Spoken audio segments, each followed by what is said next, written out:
Kumusta na nga ba si Chris Aquino? Ang totoong lagay ni Miss Chris.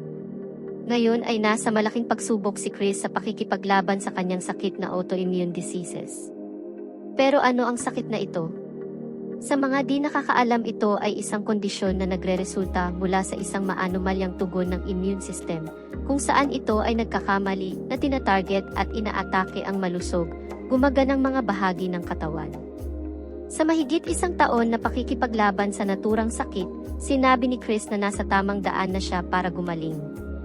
Ayon kay Chris, naturukan na siya ng doktor niyang si Dr. Malika Gupta ng second dose ng kanyang gamot na biological injectable. Tinawag daw siyang badass ng kanyang doktor dahil kinakaya niya kahit masakit ito.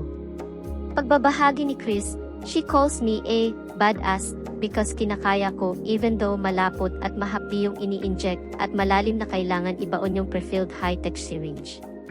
Yes, matapang na ako sa halos lahat ng kailangan pagdaanan at mataas ang pain tolerance ko. It's the aftermath, 72 hours feeling kagaya nung bigat after COVID vaccine but times 3. Yes, parang 3 times akong na Pfizer or Moderna. This will be every other week, optimistically for me to reach remission over the next 10 to 12 months." Nagpasalamat din si Chris sa lahat ng nagdasal para sa kanyang paggaling.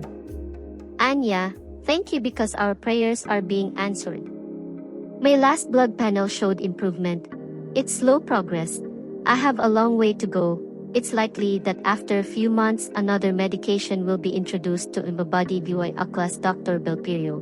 But I am, against all odds, because of all my limitations with medicinal options, finally, on the correct path to remission and a better quality of life.